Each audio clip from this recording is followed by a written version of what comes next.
일본 바둑의 기세가 하늘을 찌르던 1980년대.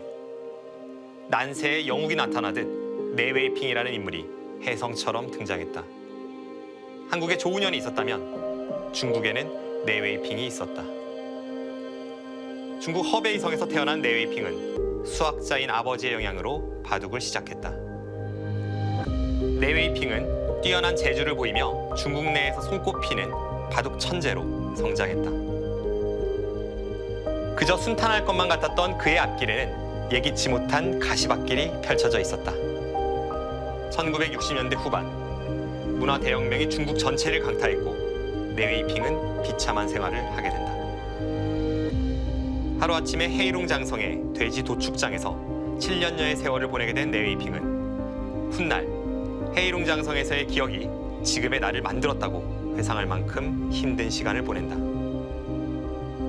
시간이 지나 바둑에 대한 중국 정부의 인식도 점차 바뀌면서 내웨이핑은 다시 바둑돌을 잡을 수 있게 되었다.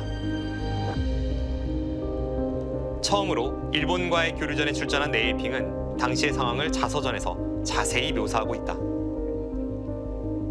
사카다 에이오가 남학신을 신고 유휴이 대국장을 거닐었다. 그는 바둑판을 가볍게 훑어보고 바로 착수할 뿐이었고 이에 반해 상대 중국 기사는 머리를 끌어안고 고심했다. 그때 나는 말할 수 없는 압박감과 무력감을 느꼈다. 내웨이핑의 가슴 속에선 승부욕이 끌어올랐고 1985년 마침내 중일 슈퍼대항전이 시작됐다. 내웨이핑이 중국의 마지막 8번째 주자로 나선 가운데 고바야시 고이치, 가토 마사오, 후지사와 슈코까지 일본 당대 최고의 기사 3명을 상대해야 했다. 자신감이 하늘을 찌르던 일본 기사들은 우리가 지면 삭발을 하고 돌아가겠다며 우쭐했고 내웨이핑은 삭발하는 모습을 꼭 보고 싶다고 응수하며 이를 갈았다. 결과는 놀랍게도 내웨이핑의 3연승. 일본 기사들은 삭발을 하고 귀국길에 올랐고 내웨이핑은 이후 중일 슈퍼대항전에서 11연승의 신기록을 세우며 철의 수문장이라는 별명을 얻게 된다.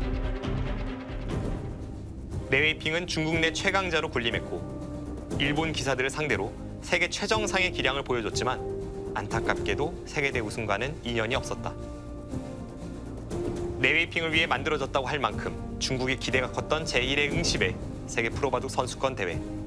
조훈현에게 2대1로 앞서며 우승을 목전에 뒀지만 결국 우승컵을 내어주며 뜨거운 눈물을 흘렸다. 이후 다수의 준우승만 있었을 뿐 내웨이핑은 평생 세계대 우승컵을 들어올리지 못했다. 그러나 마샤오춘과 창하오 등 자신의 뒤를 이어 중국을 이끌었던 제자를 길러낸 것은 물론 내웨이핑은 현대 중국 바둑에서 중추적인 역할을 했다고 평가받는다. 일본에 비해 현저히 뒤처져 있던 중국 바둑의 수준을 끌어올렸고 국제 무대에서의 뛰어난 활약으로 바둑의 부흥에 앞장섰다. 파란만장한 삶을 살아온 내웨이핑이 없었다면 과연 중국 바둑이 오늘날의 위상을 갖출 수 있었을까? 중국 기원으로부터 기성의 칭호를 받은 중국의 바둑 영웅 내웨이핑. 그는 여전히 살아있는 중국 바둑의 전설이다.